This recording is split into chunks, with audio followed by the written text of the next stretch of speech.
बिस्मिल्लाहिर्रहमानिर्रहीम। अस्सलाम वालेकुम। मैं हूं फैज़ान अहमद। आप देख रहे हैं सच एक्सप्रेस न्यूज़ प्रोग्राम। यही है हकीकत।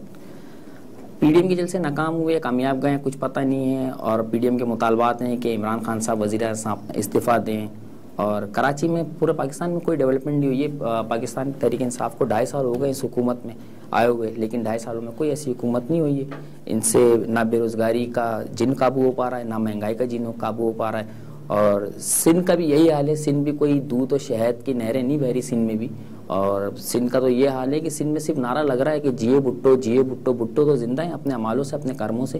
तो सिंध के रहनुमाओं से भी हम पूछेंगे, पीपल्स पार्टी के रहनुमाओं से भी हम पूछेंगे कि एक आम आदमी कब जिंदा रहेगा। सर, भुट्टो साहब तो जिंदा है अपने अमालों से, अपने कर्मों से। एक आम आदमी को भी जीने रहने का हक दे दें।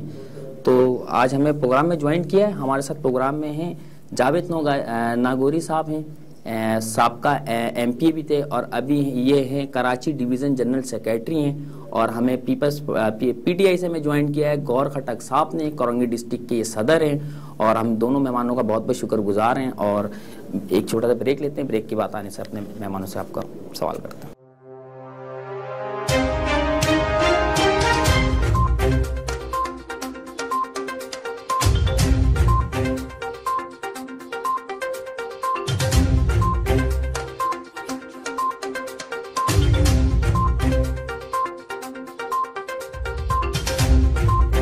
इस वक्त हम कराची के लियारी के इलाके UC4 में मौजूद हैं।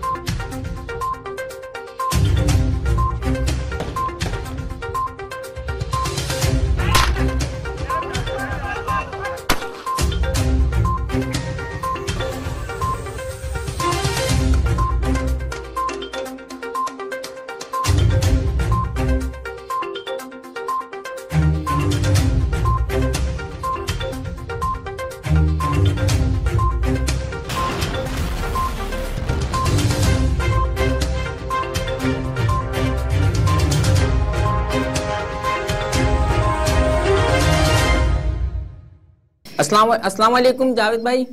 वालेकुम सलाम। सर, कैसे मिजाज हैं? आपकी दुआ में, आपकी दुआ। सर, गौर साहब, आपको आवाज आ रही है मेरी? जी जी आ रही है बॉस, बिल्कुल आ रही है। अच्छा गौर साहब, सबसे पहले आप मुझे ये बताएं कि पीडीएम की जो डेट थी 31 जनवरी, वो तो निकल गई है। तो अब आपको लगता है कि अब भी कोई चांस है इमरान खान साहब इस्तीफा देंगे? पीडीएम की ख्वाहिश है कि इमरान खान साहब इस्तीफा दें? सबसे पहले तो आपका शुक्रिया क्या आपने इस टॉपिक पे बात करने का मौका दिया। ये मसला 31 दिसंबर 2021 का नहीं था, 31 जनवरी 2021 का नहीं है, 31 जनवरी 2023 का। कि इंशाल्लाह 2023 में हम खान साहब इस्तीफा देंगे, उसके बाद हम खुद इलेक्शन कराएंगे और उसके बाद इंशाल्लाह दोबारा इमरान खान साहब वजीर आजम बनेंगे। पीडीएम तो पहले दिन से ख्वाब देख रही है कि पहला बजट जब हम पेश कर रहे थे कौमी असेंबली में, तो उस वक्त भी इन्होंने कहा कि जी हम बजट पास नहीं होने देंगे। और शुक्र अल्हम्दुलिल्लाह, ये हमारा इस जून में तीसरा बजट होगा जो हम पास करने जाएंगे। और इनकी ये कोई चौथी या पांचवी तारीख है जिस पे ये लोग हमें कह रहे हैं कि इंशाल्लाह इमरान खान साहब घर जाएंगे, लेकिन इनका ये ख्वाब कभी पूरा नहीं होगा। इमरान खान साहब 5 साल भी पूरे करेंगे और इंशाल्लाह पाकिस्तान। गौर साहब, थोड़ा सा मैं आपको इंटरप्ट करूंगा, लेकिन अगर पीडीएम कोई मुतालबात कर रही है, पीडीएम अगर मुतालबात अपने कर रही है कि खान साहब, ऑपोजिशन जो कह रहे हैं कि भाई इस्तीफा दे, वजीर आजम साहब इस्तीफा दें, कोई वर्किंग नहीं है। आप मुझे बताएं ना, 2.5 सालों में पीटीआई की क्या ऐसी कोई डेवलपमेंट है, कोई ऐसी वर्किंग आप मुझे बताएं कि आपके एमएनएस की, आपके एमपीओ की कोई ऐसी वर्किंग है? 2.5 सालों में कोई डेवलपमेंट है?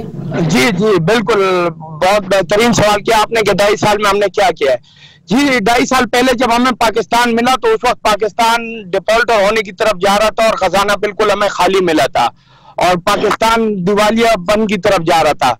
शुक्र अल्हम्दुलिल्लाह, 2.5 साल में खान साहब ने और पीटीआई की टीम ने दिन रात मेहनत करके आईएमएफ के खिलाफ थे। गौर साहब, खान साहब तो आईएमएफ कर्जे के खिलाफ थे आईएमएफ के, लेकिन आज मौजूदा तारीख में आज सबसे ज्यादा कर्जा आईएमएफ से पीटीआई। नहीं सर, नहीं, इसके आदात और शुमार आपके पास गलत आए हैं। हमने जितना कर्जा लिया है तारीख में पहली मर्तबा, उससे बहुत ज्यादा कर्जा हमने वापसी कर दिया है। और ये आदात और शुमार अगर आप कहेंगे तो मैं आपको व्हाट्सएप भी कर दूंगा कि हमने कर्जा लिया कितना था और कर्जा हमने वापसी कितना कर दिया है। दूसरी बात, आपने जो 2.5 साल की कारकर्दगी की बात की, तो शुक्र अल्हम्दुलिल्लाह पाकिस्तान की मैशियत आपको बता रही है कि पाकिस्तान कहां पर जा रहा है। पाकिस्तान की खारजा पॉलिसी आपको बता रही है कि पाकिस्तान कहां पर जा रहा है। कोरोना के बाद पाकिस्तान तरक्की कर रहा है। मजदूर आदमी को, एक आम आदमी को आपकी पॉलिसी से, आपकी वजीर खारजा से क्या लेना देना? उसको 2 वक्त की रोटी चाहिए, उसको रोजगार चाहिए। जब से पाकिस्तान में पीटीआई की हुकूमत आई है ना, 2 वक्त की रोटी नसीब हो रही है। हेलो जावेद साहब, आप मुझे सुन सकते हैं? जी जी बिल्कुल, जी जी जी। गौर साहब, आवाज आ रही है मेरी आपको? जी जी जी आ रही है। तो आप मुझे बताएं, क्या ऐसी आम आदमी को क्या लेना देना ऐसी पॉलिसी से, ऐसे कर्जों से, जब 2 वक्त की रोटी उसको नसीब नहीं हो रही, बेरोजगारी इतनी, महंगाई उरूज पे हो गई है, तो ये महंगाई का जिन क्यों नहीं काबू कर पा रहे आप लोग? आप लोग की ईसीसी के इजलास भी हो रहे हैं, ईसीसी के इजलास में क्या फायदा ऐसे ईसीसी इजलास का, इसमें कोई लोगों की जो मदद नहीं हो पा रही आवाम की? सर पहली बात तो ये है कि महंगाई का रोना अपोजिशन हो रही, इतनी महंगाई है नहीं।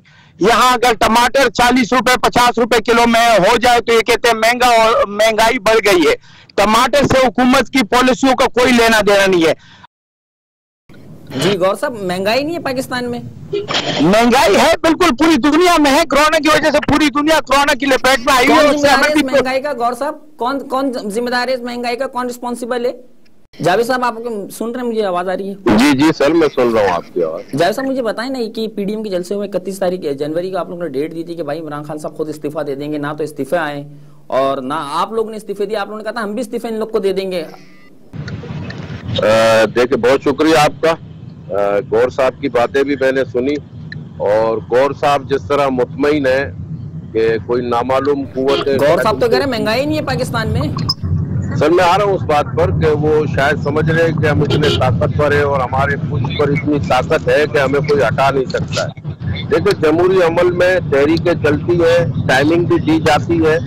हम किसी ऐसी एम्पायर की उंगली के पीछे नहीं चल रहे हैं, हमारे पीछे अवाम है, और अवाम इस वक्त जो है एम्पायर तो बता देना, एम्पायर कौन है? एम्पायर कौन है? एम्पायर का तो बताएं ना। देखिए, एम्पायर के पीछे ये खेल रहे थे, हमारा एम्पायर जो है वो आवाम है। आवाम इस वक्त तो बेदार है। अब जब इन्हें ये एहसास नहीं है कि अगर लेकिन जावेद साहब आपको पता है एम्पायर कौन है, लेकिन आपने भी अपनी खूबसूरती से यू टर्न लिया। आपको पता है एम्पायर कौन है? सर हमारा एम्पायर आवाम है, और ये आवाम फैसला करेगी। मैं आपको ये कहूँ कि ये मेरे दोस्त जो बात कर रहे हैं कि टमाटर महंगा होना, तो ये महंगाई नहीं होती है। आम आवाम को जो है वो अगर टमाटर महंगा है, दाल महंगी है, सब्जी महंगी है, और अब जो अभी 1-2 दिन पहले जो इन्होंने पेट्रोल में जो इजाफा किया है, तेल में जो इजाफा किया है, और फिर जो मैं आपको एक बात ये कह दूं कि ये हुकूमत तसलसल है, जनरल मुशर्रफ की हुकूमत का ये तसलसल है। इन्होंने मुल्क को सौदा कर दिया IMF के हाथों। अब ये चंद, अगर ये 3 साल और रह जाएंगे तो मैं समझता हूँ कि यहाँ बहुत बड़ा माशी बहरान पैदा हो सकता है। अच्छा जावेद साहब, हुकूमत से पूछे ना, हुकूमत से महंगाई के बारे में पूछे, बेरोजगारी के बारे में पूछे, तो वो पिछली हुकूमतों के बिलेम करती है। तो आप लोग की हुकूमत, आप लोग के दौर में कोई दूध की नहरें और शहद की नहरें तो नहीं बह रही थी ना, जब सिंध में आपकी हुकूमत आज भी मौजूद है। आज तो कोई दूध की नहरें, शहद की नहरें नहीं बह रही है। आज घर घर का नलका खोलने पानी नहीं आ रहा, साफ पानी पीने को फराहम नहीं हो रहा। सिंध में कोई ऐसी डेवलपमेंट बताएं मुझे जो पीपल्स पार्टी ने कायम की गई है। गवर्नमेंट स्कूलों के हाल देख लें, सिंध में अस्पताल कितने, आप मुझे गवर्नमेंट के अस्पताल बता दें कितनी गिनती के, जिना और 1-2 और अस्पताल हैं सिविल वगैरह और कार्डियो, और उन अस्पतालों के भी हाल देख सकते हैं। सर इस वक्त माजरत के साथ कुछ मीडिया अभी भी जो है वो बैंड हुए हैं और वो भी सच्चाई दिखाने का शिकार है। मैं समझता हूं कि अगर आप आवाम की आंखों से देखेंगे तो हॉस्पिटल में बेहतरी आई है। और जिस इलाके से मेरा ताल्लुक है, मैं चैलेंज करता हूं कि आप पूरे कराची के स्कूल और पूरे मैं कह रहा हूं मीडिया बैठ जाए। जावेद भाई तो खुल के बात कर रहे हैं। गौर साहब, फॉरेन फंडिंग का केस का क्या होगा? 6 बार स्टे ऑर्डर ले लिया आप लोगों ने फॉरेन फंडिंग के केस से। फॉरेन फंडिंग के केस का क्या बना? आप लोगों ने 6 बार स्टे ऑर्डर लिया फॉरेन फंडिंग के केस से। जहांगीर तरीन साहब का क्या बना है? कमीशन बना था, एक चीनी चोरों का कमीशन बना था, आटे का कमीशन बना था, क्या? सर जहां तक बात है फॉरेन फंडिंग केस का, जहां तक फॉरेन फंडिंग केस की बात है, उस पे इमरान खान साहब ने और हमने बिल्कुल कह दिया कि ओपन न्यूज की समाअत होनी चाहिए, और उसमें ये भी होना चाहिए कि कौन कौन सी पार्टी को कहां से डोनेशन मिली। और ओपन ऑपोजिशन नहीं मान रही ना, जिस सर ऑपोजिशन तो कोई चीज भी नहीं मानती है। देखिए जी, ऑपोजिशन तो कोई चीज भी नहीं मानती। हमने सेनेट में कहा कि सेनेट में आज हैंड ऑफ शो से वोटिंग कर लेते हैं। देखिए जी, इनकी नीयत ही अच्छी नहीं है। पहले ये लोग कहते थे कि बेईमानी होती है। ये सुप्रीम कोर्ट में हैंड ऑफ शो के आप समात लेके गए थे, राजी है सुप्रीम कोर्ट? आपने सुना? हाँ जी बिल्कुल, सुप्रीम कोर्ट में भी हम लोग समात लेके गए, और हो सकता है इसके लिए हमें अगर ऑर्डिनेंस लाना पड़ा तो हम इसके लिए ऑर्डिनेंस भी लाएंगे। और हमारी कोशिश होगी कि ये जितने लोग चोर दरवाजे से और बेईमानी से अंदर आते हैं इनको रोके। ये हमारी कोशिश है। इसमें हमारे साथ ना तो पीपल्स पार्टी दे रही है, ना ही नून लीग दे रही है। और जहां तक आपने चीनी स्कैंडल की बात की, तो जी हम लोग ना खुद चोर है ना चोरों को सपोर्ट करते हैं। चीनी स्कैंडल पे देखिए जी इंक्वायरी भी हो गई, और चीनी स्कैंडल का केस FIA को भी भेज दिया गया। देखिए जी, चीनी स्कैंडल का केस FIA को भेज दिया गया है।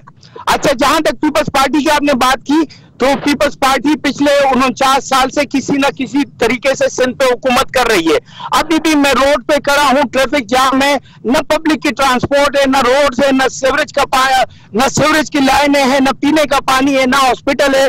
तो अगर ये हमसे मुकाबला कर रहे हैं, तो हमने अगर 7 साल KPK पे हुक्मरानी किए, तो इंशाअल्लाह इस साल तमाम KPK के लोगों को सेहत कार्ड मिल जाएगा।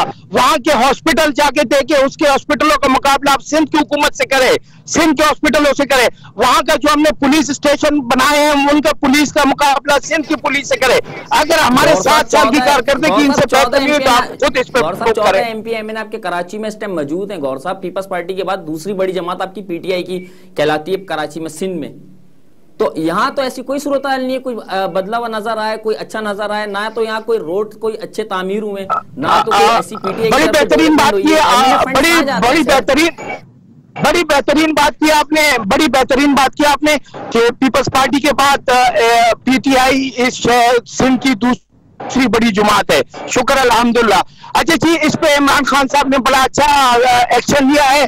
पहली मर्तबा वफाक जो है ना, अपने MNAs को 25-25 करोड़ रुपए दे रहा है हर साल, और उससे वो डेवलपमेंट के काम करा रहे हैं, जिससे सीवरेज की लाइनें, पानी की लाइनें और रोड बना रहे हैं। ये काम हमारा नहीं था, वफाक का नहीं था, ये बल्दियाती इदारों का। गौर साहब, पहले भी MNA को फंड मिल चुके हैं। MNA सर वफाक की तरफ से MNA को कभी फंड नहीं मिले मेरे ख्याल है। गौर साहब, अच्छा, दूसरी बात यह है कि जी मैं आपको बता दूं कि K4 का प्रोजेक्ट रुका हुआ था। सिंध हुकूमत ने 25 अरब रुपए लगाने के बाद इसको वेंड अप कर दिया था। PTI की हुकूमत और इमरान खान ने उसको दोबारा शुरू कर दिया है। सर्कुलर रेलवे पे काम होने जा रहा है। BRT का केस भी तो है गौर साहब आपकी जमात पे, BRT का केस भी तो है ना। BRT का क्या हुआ? पिशावर BRT याद है आपको? बिल्कुल, हम इदारों में मदाखलत नहीं कर रहे। जावेद साहब, आपको लगता है कि पाकिस्तान में PTI की हुकूमत जो है महंगाई के जिनको काबू कर पाएगी? सर माजरत के साथ तो कोई सिंगुलर प्रॉब्लम थी, गौर साहब की आवाज समझ नहीं आ रही थी। गौर साहब ने कहा है पाकिस्तान में कोई महंगाई नहीं है। लेकिन मैं ये कहता हूँ कि ये पता नहीं कौन सी दुनिया में रहकर जो है ये सियासत करते हैं। ये चंद सरमायादारों पर मुश्तमिल जो है ये सिलेक्टेड लोग ही है। लेकिन इनसे पूछो कि खजाना का वजीर ये पहले किस पार्टी में हुआ करते थे, इनके साथ जो अक्सरियती हफीज शेख साहब पीपल्स पार्टी के थे, अक्सरियती लोग थे, तो वो किस पार्टी में से थे और आज किनके साथ यहाँ बैठे हैं। तो मैं नहीं समझता हूँ कि इनमें कोई वो सलाहियत मौजूद हो कि ये महंगाई के जिन पर काबू पा सके।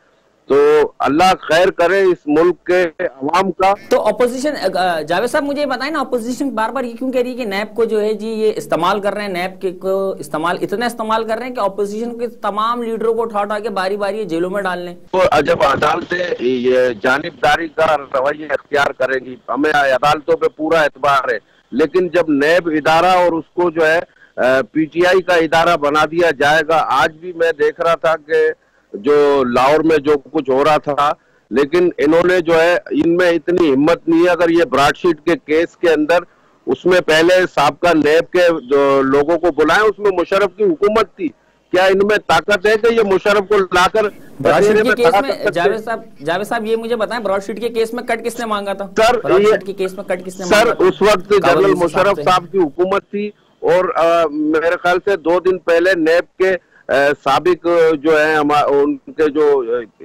थे इदारे के सरबराह थे, उन्होंने क्लियरली कहा है। लेकिन मैं ये कहता हूं कि क्या इनमें जुर्रत है ये मुशर्रफ को कटहरे में ला सकते हैं? क्या ये जहांगीर तरीन जो आज सेनेट का इलेक्शन हो रहा है उसको ये जो याद कर रहे हैं क्या ये जहांगीर तरीन को जब यहाँ अदालत में पेश कर सकते हैं? क्या ये वजीर आला खैबर पख्तूनख्वा के ये जो नारे लगा रहे थे कि ऑक्सीजन में जहाँ लोग हॉस्पिटल में मर जाते हो और जहाँ बुरी तरह से जो है ये आपकी जो है फेलियर हो जाता है हुकूमत का, और ये हम पर कहते हैं कि ये, मैं तो कहता हूं कि पाकिस्तान के तमाम सूबों से लोग कराची के अंदर और सिंध के अंदर इलाज कराने आते हैं, तो ये पीपल्स पार्टी लॉन्ग मार्च का ऐलान कर रहे थे। आप लॉन्ग मार्च का ऐलान आप 4 फरवरी को अपोजिशन की पीडीएम जलसा करेगी, मेरे ख्याल से इजलास होगा, उस इजलास में फैसला होगा कि लॉन्ग मार्च हमें कब करना है। तो 4 फरवरी को फैसला हो जाएगा कि लॉन्ग मार्च कब करना है आप लोगों सर मेरी बात सुन ले, लॉन्ग मार्च का और पीडीएम की तहरीक का सर कहाँ का रुख करेंगे सर? इस्लामाबाद का, रावलपिंडी का बता दो। पीडीएम का वो तो एक फैसला होता है, पीडीएम की आला क़यादत बैठती है उसमें ये फैसला होता है, लेकिन इनकी बौखलाहट का आप अंदाजा पीडीएम से सर बिलावल साहब कुछ खफा नहीं देखे। हम इस पीडीएम कोई पाकिस्तान पीपल्स पार्टी नहीं है, पीडीएम में तमाम जमातों के लोग उसमें शामिल है, और हमारा मकसद ये है कि इस सिलेक्टेड वजीर आजम से और इस सर पीडीएम का मुतालबा था 31 जनवरी तक इमरान खान साहब की हुकूमत, पीटीआई की हुकूमत, पाकिस्तान तहरीक इंसाफ घर चली जाएगी। ऐसा कुछ भी नहीं हुआ। फिर आप लोग ने कहा कि अगर ऐसा नहीं हुआ फिर हम इस्तीफे अपने इस्तीफे हम जमा कराएंगे, वो भी कुछ नहीं हुआ, आप लोगों ने भी अपने इस्तीफे नहीं दिए। फिर आप आए सेनेट के इलेक्शन पे कि सेनेट के इलेक्शन हम नहीं होने देंगे, सेनेट के इलेक्शन का आप हिस्सा भी बन रहे हैं माशाल्लाह से। फिर उस पर आप लोग आए कि हम सिंध असेंबली को तहलील करेंगे, सिंध असेंबली आज भी बरकरार है। तो पीडीएम के ये 4 मौकिफ जो आप लोग ने बताए थे, चारों के फेल हैं सर। पाकिस्तान पीपल्स पार्टी ने कभी ये नहीं कहा कि सिंध हुकूमत को हम तहलील करेंगे। कल फजलुर रहमान साहब ने वाज़े तौर पर यह कहा है कि सिंध असेंबली के तहलील हो जाने से कोई वो हमें फायदा नहीं होगा।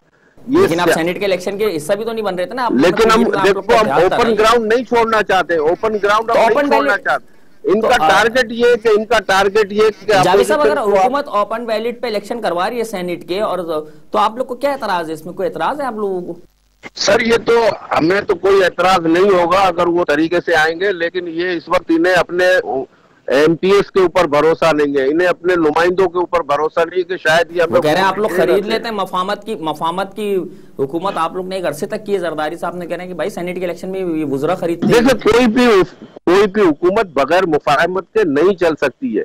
आप ये किस तरह कहेंगे कि कोई हुकूमत आएगी? जरूरी है कि तमाम जमातों को साथ लेकर। आजकल आपको शायद याद होगा एमक्यूएम जब आपके साथ मफामत में थी तो आप लोग के साथ बड़ी, आपको याद मैं क्या कहना चाह रहा हूँ, आप समझ गए होंगे। तो लेकिन आजकल एमक्यूएम जो है पीटीआई के इत्तेहादी में, तो आप लोग से खफा ही है, वो भी सेनेट के इलेक्शन में कुछ आप लोग उसमें आ जाएंगे बातों में। एमक्यूएम का मसला ये है कि एमक्यूएम को कराची के लोगों की परवाह नहीं है। परवाह होती तो ये के इलेक्ट्रिक को जो है प्राइवेट होने ही नहीं देते थे, एहतजाज करते थे। सर एमक्यूएम हाजिर कार्ड खेलती है, आप सिंध कार्ड खेलते हैं, फर्क ये है। सर नहीं हम सर फर्क यही है ना सर। लेकिन अब मैं आपको बताऊं कि सिम कार्ड क्यों ना खेले। अब मेरी आप सुन ले, अब 50 साल से हमारी मेडिकल, सर मेरी बात सुन ले सर, एक मेरी अर्ज सुन ले। हम 50 साल से जो है पंजाब के अंदर मेडिकल कॉलेजेस के अंदर सिंध की सीटें हुआ करती थी, वो 50 साल रिकॉर्ड तोड़ दिया गया है। ये कल 2-3 रोज पहले जो है वो सीटें खत्म कर दी गई हैं। अगर आप हमारे जजीरों पर ये जो है गैर कानूनी तौर पर कब्जा करेंगे, अगर हम उसके खिलाफ आवाज उठाएंगे, अगर कराची को सिंध से अलग करने की कोशिश करेंगे, तो ये हम उसके ऊपर आवाज उठाएंगे। ये कहते हैं सिंध कार्ड इस्तेमाल करें, तो अगर हम सिंध के लोगों के लिए नहीं बात करेंगे, पाकिस्तान के लोगों के लिए नहीं बात करेंगे, तो मैं समझता हूं सिंध के लिए सिर्फ बात नहीं होती ना, सिंध के लिए अमली काम भी होते हैं। अमली काम क्या किया है पीपल्स पार्टी ने इतने साल हुकूमत की है। आज लियारी का आप हाल देखें, लियारी के घर में जाके नलका खोले, पानी वहां नहीं आ रहा, कचरों का ढेर, कूड़ों का ढेर घरों के सामने लोगों के लगा हुआ है। लियारी के लोग परेशान है। आप लोग का गढ़ था, बेनजीर मोहतरमा शहीद की वहां शादी हुई थी, आप लोग ने वोट मांगे वहां से लियारी में पीपल्स पार्टी के लिए। आप लोग, लियारी का ऐसा कहना था पीपल्स पार्टी का कि इलेक्शन में खंबा खड़ा कर दे तो खंबा जीत जाएगा। लियारी आप लोग का वो गढ़ था, आप लोग ने लियारी का क्या हाल कर दिया। लियारी देखा आपने कभी? आप घूमे कभी लियारी? माशाल्लाह सर मैं इस वक्त अभी लियारी में बैठा हूँ, आप आ जाए मेरे साथ। घूमे ना, 2-3 गलियों की विजिट करे ना लियारी के। सर मेरी बात, लोग कितनी मोहब्बत करते हैं पीपल्स पार्टी से, आपके एमपी एमएनओ से। सर मेरी बात सुन ले, मेरे एमपी एमएनए सिलेक्टेड है, वो आसाती तौर पर आए, इलाकों में नहीं है। हम इस वक्त यहाँ पर मौजूद है। जो चीजें जो जर्नल मेरी बात सुन ले, आप अगर लियारी की बात करते हैं तो लियारी में मेडिकल कॉलेज जो है ये पीपल्स पार्टी ने बनाया। यहाँ शहीद बेनजीर भुट्टो साहबा के नाम पर सर लियारी में अगर पीपल्स पार्टी ने सर अगर लियारी ने पीपल्स पार्टी में कॉलेज बनाया तो वो लियारी के लोग उस कॉलेज से रोटियां तो नहीं खाएंगे ना दीवारों से। कोई आप लोग ने लियारी में रोजगार दिया लोगों को? आज जो लड़के इतने बेरोजगार हैं, आप लोग ने रोजगार दिया आज तक? सर यही तो रोना सर भुट्टो जिंदा है, भुट्टो जिंदा है, इसके नारे सर लगते रहते हैं। सर एक आम आदमी कब जिंदा रहेगा? भुट्टो तो जिंदा है, अपने अमलों से, अपने अच्छे कर्मों से जिंदा है। एक आम आदमी मेरी बात सुने, आप लोग मेरी बात सुने, भुट्टो हमेशा जिंदा रहेगा जब तक ये वो अपने अमलों से सर, वो अपने अमलों से, हाँ अमलों से। अब मेरी आप अर्ज तो सुन ले ना, अब मेरी अर्ज तो एक आम आदमी कब जिएगा सर?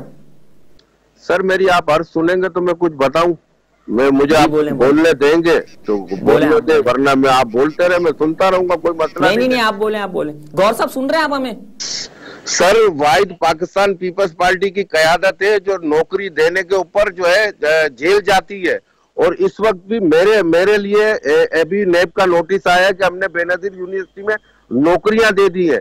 आपके लिए नेब का जो नोटिस आया वो किस हवाले से आया जावेद साहब? सर जो ये मेडिकल कॉलेज में नौकरियां जो दी है उनके ऊपर जो है हमें भी नोटिस आया है। सर पीपल्स पार्टी ने नौकरियां दी, अंधा बांटे अपने अपने को रेबड़ियां। ये अब इधर अंधा बांटे अपने अपने को नौकरी दे तो अपनों को दे, पता नहीं कैसे भाई मेरिट पे हो रहा है। आप पुलिस की नौकरी देख लें, पुलिस की सर कराची में, सर सिंध में अगर मेरिट पे कोई काम हो गया ना, मैं 10 साल की गुलामी लिख दूंगा आपके लिए। सर मैं आपको गुलाम बनाना नहीं चाहता, आप अखबार गुलामी लिख दूंगा अगर कराची में सर मैंने सड़कें छापी कराची में सर, एक यूनिवर्सिटी में एडमिशन नहीं हो सकता सर जब तक कोई पर्ची ना हो। यार मेरे भाई आप पढ़ते नहीं है, आप देखते नहीं है। इस वक्त ऑनलाइन रिजल्ट है, आप मुझे दिखा तो दो, कहीं दाखिला तो लेकर दिखा दो, ऑनलाइन रिजल्ट आता है मेरे भाई।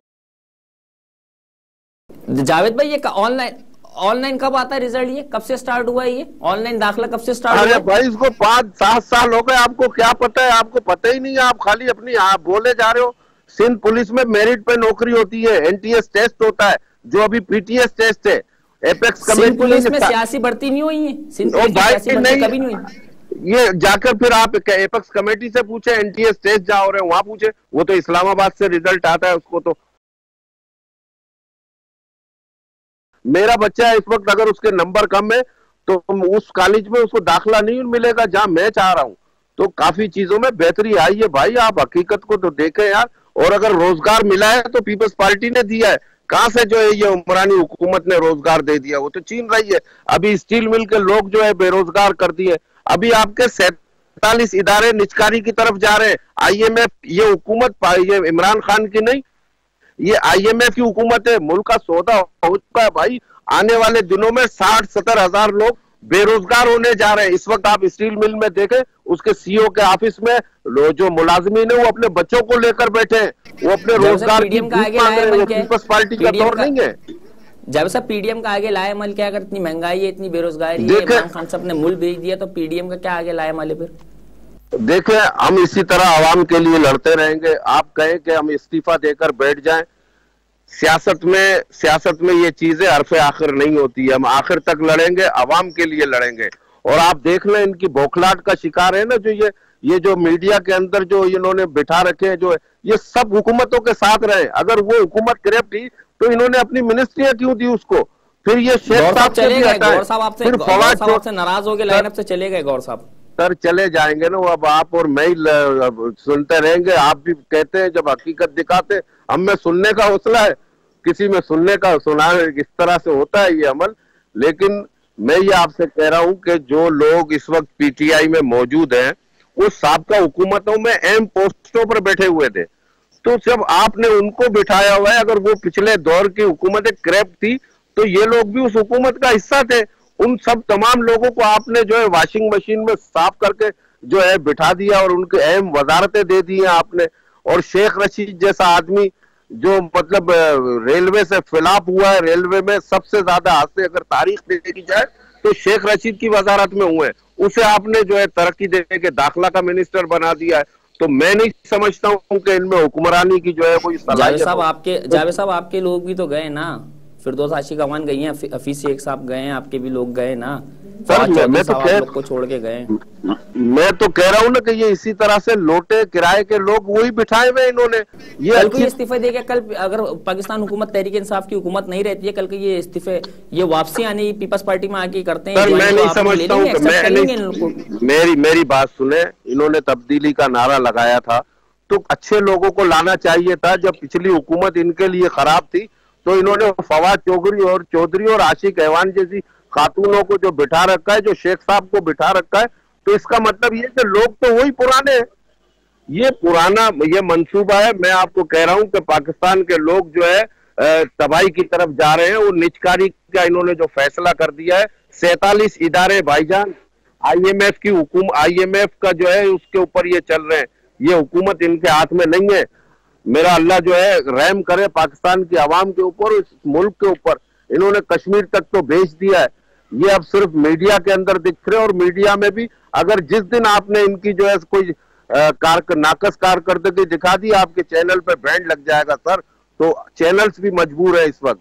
तो मैं से नोटिस भिजवा देंगे ये सर। वो हुआ है, आज भी 2-4 चैनल आपके मेरे ख्याल से हर महीने में किसी ना किसी के ऊपर जो है इस तरह से जो है जर्ब लगाई जाती है जब वो हकीकत दिखाना शुरू कर देते हैं। और कुछ चैनल ऐसे हैं जो इनकी वाहवाह दिखा रहे, एड भी उनको मिलते हैं, सारी चीजें उनको मिलती है। तो इस वक्त जावेद साहब आप मुझे बताएं, या आप ये बेहतर समझ रहे हैं कि पीपल्स पार्टी के अरकान, पीपल्स पार्टी के MP MNA जो है सिंध में काम कर रहे हैं पहले की निस्बत से? आप ये समझ रहे हैं इस बात को? बेहतर है ये बात क्या जो मैं कह रहा हूँ?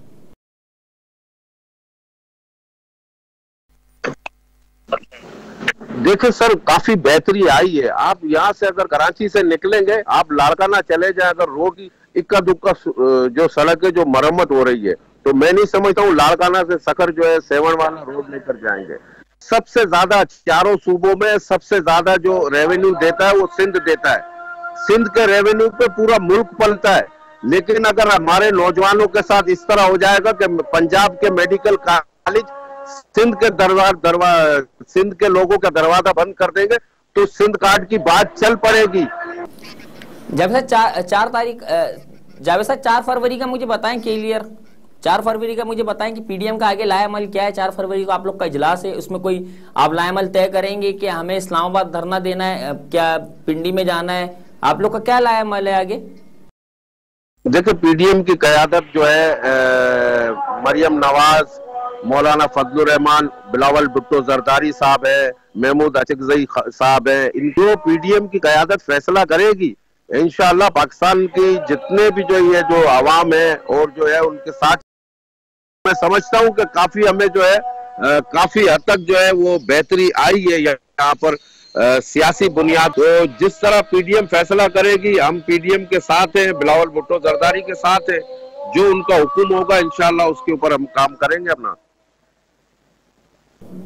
तो अगर हम हुकूमत से सवाल करते हैं, जैसे अभी हम गौर खटक साहब से पूछ रहे थे, गौर खटक साहब नाराज हो गए, हमसे चले गए, हम उनसे हुकूमत से सवाल करते हैं तो हुकूमत कहती है कि जिस सिंध में जो रोड नहीं बन रहे हैं, जो लोगों को रोजगार नहीं मिल रहा है, ये 15 साल से पीपल्स पार्टी वहां सिंध में हुकूमत कर रही है, तो इस पीपल्स पार्टी का भी कोई क्रेडिट बनता है कुछ करने के लिए, तो वो उल्टा आप लोग पे ब्लेम रखते हैं। तो आप लोग को लगता है कि जो मौजूदा हुकूमत आप लोग पे ब्लेम रख रही है कि वो कितनी निस्बत, कितने % आप लोग पे वो ब्लेम सही है?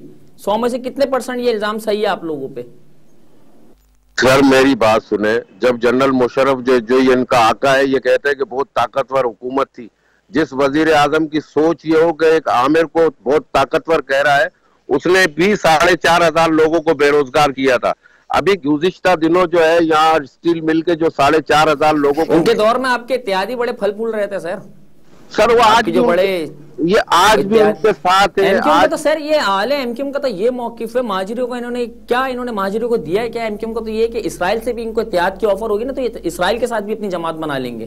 सर ये मैं आपसे कहूं कि ये अपने लोगों के फेवर में नहीं है, ये अपने शहर की बात करते हैं, लेकिन ये अवाम के फेवर में नहीं है। ये कह रहे हैं कि हमारी जान बख्शी करो, जहाँ बोलोगे हम वो आपके साथ है। सर अगर एमक्यूएम के रहनुमा से हम पूछते हैं ना कि आप लोग गुंडे थे, आप लोग सियासी दहशतगर्द थे, आप लोग ने कराची का बुरा हाल कर दिया, तो वो कहते हैं भाई वजीर आला पीपल्स पार्टी का है, लियारी में भी जाके देख लें क्या हाल हुआ है लियारी के लोगों का।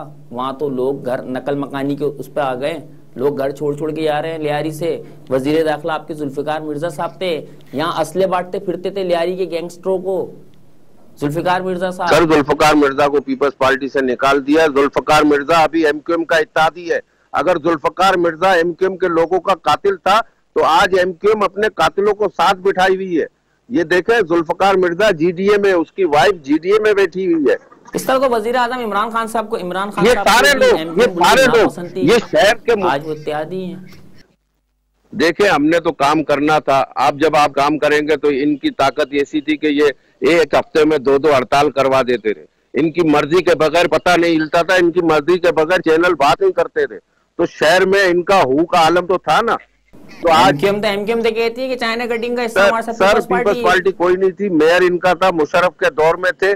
और मेयर साहब जो आज कह रहे हैं कि मैं बिल्कुल जो है ऐसा आदमी था, वो तो आपकी केडीए के जो है फंड लेकर चले गए। मुशर्रफ के दौर में सदर कौन था? मुशर्रफ के दौर में सिंध में सदर कौन था? किसका सदर?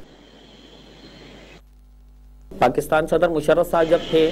सर मुशर्रफ खुद सदर था, वो वजीर आजम। मुशर्रफ साहब, जी मैं यही कह रहा हूँ, जब मुशर्रफ साहब सदर थे तो वजीर आजम किस जमात के थे, आपको याद है? सर वो तो हम इलेक्शन के बाद आए हैं। 10 साल, आप तो आखिरी साल की बात कर रहे हैं सर। वो तो आखिरी टाइम पर आए कि हम जब इलेक्शन जीत गए फिर हमारा वजीर आजम आया था, तो आपको वो करे। लेकिन जावेद साहब मुझे ये बताएं कि अब सिंध के लोग जो है उम्मीदें रखें पीपल्स पार्टी से, अच्छी उम्मीद रखें अब? सर उम्मीद तो सिर्फ जो है जो आवाम की बात करती है, जो आवाम के लिए लड़ती है, इस तरह नहीं है। आपने देख लिया कि 2.5 साल में जो लोग आए और तब्दीली का नाम लेकर आए, वही तब्दीली, कुछ उनमें तब्दीली नहीं है। आप खाली इनके नुमाइंदों को आप बोले। ये चोरी बचाने के लिए सारे चोर इकट्ठे हो गए। हुकूमत तो पीडीएम को कह रही है चोरी बचाने के लिए सारे चोर इकट्ठे हो गए। ये अपने अपने केसेस दबाने के लिए कह रहा है। इमरान खान साहब कह रहे हैं, वजीर आजम मुल्क के इमरान खान साहब कह रहे हैं कि अगर इनके हम केसेस बंद कर दें, ये सब पीडीएम वीडीएम सब खत्म कर देंगे और ये आके बैठ जाएंगे। सर वो तो जब एक अच्छा जावेद साहब एनआरओ तो बता दें, एनआरओ मांगा है आपके किसी मिनिस्टर ने? वजीर आजम साहब कहते हैं इस वक्त तो इमरान खान एनआरओ पे चल रहे हैं, हम कहाँ से मांगेंगे भाई। और अब एक बात बताऊं, एक आपको ये भी बोल दूं कि इसमें बेचारे में दम मुखम है भी नहीं कि ये किसी को है ना, लेकिन नहीं बना सकता है। इससे पूछे कि शेख रशीद ही इसकी मर्जी से वजीर बना। भाई आप ऐसी बातें मत करें, ऐसी बातें मत करें। इसके हाथ में कुछ नहीं है कि ये जीत के तो आई है पीपल्स पार्टी। सर मैं जीत के तो आई है ना, पीडीआई की हुकूमत जीत के तो आई है, वोट लेके आइए ना हमसे। सर या किसी फरिश्तों ने लाके बिठा दिया इनको? सर यहाँ मैं फरिश्ते भी नहीं कहूंगा, मैं तो कहूंगा कि नामालूम ताकतें जो यहाँ काम करती है। और मुझे पता है कि 40, यही मैं सुनना चाह रहा था जावेद साहब, अगर नामालूम ताकतें इन लोग को लाके बिठा सकती है तो आप लोग भी तो इतने अरसे बैठे हैं, तो क्या ये भी हम मान लें कि आप लोग को भी नामालूम ताकत? सर मेरी बात सुन ले, एक अर्ज सुन ले। इस वक्त पीडीएम का झगड़ा यही है और मैं एक आम पॉलिटिकल वर्कर हूं, मैं कोई लीडर रहनुमा नहीं हूं। लेकिन मेरे लिए जो खुशी की बात ये होगी कि मेरे इलाके में जिस तरह से जो हुआ था, मैं इलेक्शन आ रहा हूँ, लियारी का पहले इन्होंने सिनेरियो चेंज किया, डिलिमिटेशन में लियारी को गार्डन फुआरा चौक से मिला दिया, इसमें अजीम प्लाजा डाला है, फिर जाकर हमारे खिलाफ साजिशें हुई हैं। लेकिन मैं आपसे कहूं कि पीडीएम का असल मकसद ये है कि इलेक्शन शफाफ होने चाहिए। अब मैं और आप अगर वोट देकर जा रहे हैं तो मुझे पता है कि मैं अपने वोट को अपने वोट की ताकत से नुमाइंदे को जितवा रहा हूँ। लेकिन इलेक्शन शफाफ के लिए हैंड ऑफ शो का मान लेना मशवरा इमरान खान साहब बोलते रहे वजीर आजम कि हैंड ऑफ शो कर लेते हैं भाई। सर अब तो उसको डर है, शफाफियत है तो उसको डर है। यहाँ डर की सियासत नहीं होनी चाहिए, या उसूल की सियासत होनी चाहिए। इमरान खान को पता है कि मेरे एमपीए मेरे साथ नहीं है।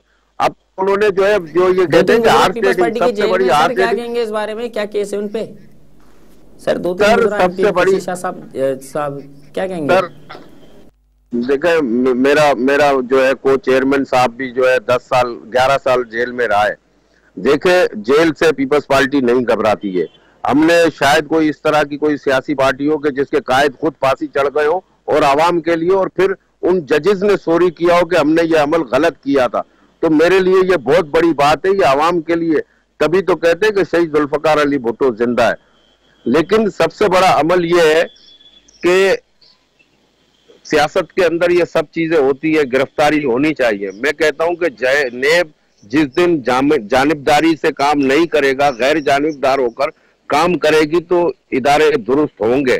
आपने चोरों को अपने जावेद साहब मुझे आखिरी सवाल का जवाब मुझे जावेद साहब आप मुझे दे देंगे। पीडीएम के जलसे सारे नाकाम हुए, कोई कामयाब नहीं हुए, महंगाई उरूज पे, बेरोजगारी उरूज पे, मौजूदा हुकूमत कहती है कि पिछली हुकूमतें चोर थी, पिछली हुकूमतें कहती हैं चले हम तो चोर थे भाई, आपको 2.5 साल होगा, आपको अपनी कारकर्दगी दिखा दें, हम तो चले चोर थे। लेकिन क्या अवाम इसी चोरी चकारी और ये महंगाई बेरोजगारी, आपको लगता है अवाम इसी में पिस जाएगी? पूरे 5 साल पीटीआई हाथ मल के अपने अपने घर चले जाएगी और कोई जवाब नहीं देगी? आपको लगता है कि अवाम को कोई बेनिफिट देना चाहिए 2.5 साल? सर पहली बात तो कोई पीडीएम का जलसा नाकाम नहीं हुआ। मुल्तान में मैं खुद भी था, मैंने देखा कि वहाँ किस तरह जो है कंटेनर लगा दिए गए, ग्राउंड भर दिया गया पानी से, लेकिन आवाम निकली। और शायद पता नहीं आप इमरान खान की नजर से देखें, आप एक आवाम की नजर से देखें तो वो चौक घंटाघर चौक फुल था, काफी लोग थे। अब 9 तारीख का जलसा हैदराबाद में है, वो भी आप देख लेंगे कि किस तरह से जो है वो कामयाब होगा। मुझे तो डर उस दिन से है कि जब ये आवाम अपने सियासी लोगों की गिरफ्त से निकल जाएंगी तो फिर इनको कोई संभाल नहीं सकता। सर 9 तारीख की पीपल्स पार्टी की पूरी क़यादत जलसे में शरीक होगी? बिल्कुल, पूरी पीडीएम की क़यादत शिरकत करेगी इंशाल्लाह। चलें जावेद नौकरी साहब, बहुत बहुत शुक्रिया, आपने हमें इतना और बहुत शुक्रिया आपका। तो ये हमारे साथ जावेद नौकरी साहब थे। और जाहिर से पीडीएम का जलसा नाकाम हुआ या नहीं हुआ, कामयाब हुआ या नहीं हुआ, इससे एक आम आदमी को कोई लेने देने नहीं है, क्योंकि एक आम आदमी को 2 वक्त की रोटी चाहिए और उसको अच्छी नौकरी चाहिए। आज भी क्वालिफाइड लड़के और पढ़े लिखे लड़के कंपनियों के बाहर अपनी सीवी लेके खड़े हुए, कह रहे हैं भाई हमें प्यून रख लो, खुदा के वास्ते अगर हमें कोई अच्छी नौकरी नहीं दे रहे तो आप हमें प्यून ही रख लें। लेकिन ना पीपल्स पार्टी अपने आप पे इसको रिस्पॉन्सिबल समझती है, ना मौजूदा जो अभी हुकूमत है पीटीआई की वफाक की, ना वो लोग अपने आप को इस बात के रिस्पॉन्सिबल समझते हैं। अभी हमने गौर खटक साहब से हमने बात की थी, तो गौर खटक साहब भी हमसे कुछ सवालों से हमारे नाराज होके उन्होंने हमारी लाइन डिस्कनेक्ट कर दी। गौर खटक साहब से हमने कहा था कि महंगाई का जीना आप कब काबू करेंगे, तो उन्होंने कहा जी महंगाई तो पाकिस्तान में है ही नहीं। गौर खटक साहब ने एक ऐसा लतीफ़ा सुना दिया जिसमें मेरे मेहमान भी हंस गए और मुझे भी हंसी आ गई। स्टूडियो में जो मेरा कैमरामैन थे और जो मेरी टीम थी उनको भी हंसी आ गई कि पाकिस्तान में कोई महंगाई नहीं है। तो बहरहाल क्या कह सकते हैं। फैज़ान अहमद को दी इजाज़त, अपना और अपने मुल्क का रखिए ख्याल। अल्लाह हाफिज़।